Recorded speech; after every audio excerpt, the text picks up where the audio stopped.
Here's what's new and trending on 99.1 KGGI.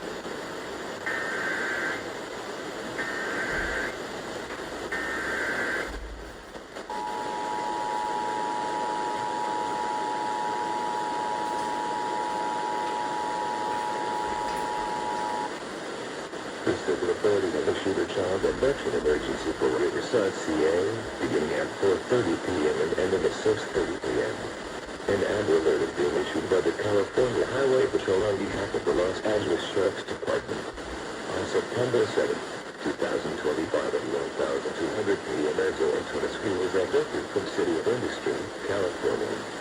ENZO ANTONESCU is a 1-year-old white male, 1 foot 8 inches tall, weighing 22 pounds with brown hair and green eyes. ENZO ANTONESCU is an unknown clothing description. The suspect, DRAGAN ANTONESCO, is a 20-year-old white male standing 5 feet 9 inches tall, weighing 160 pounds with black hair and brown eyes. DRAGAN ANTONESCO is believed to be wearing a black shirt and black pants. The suspect is believed to be driving a 2011 black Toyota Sienna with California license plate minus LA 463 SIM code 911.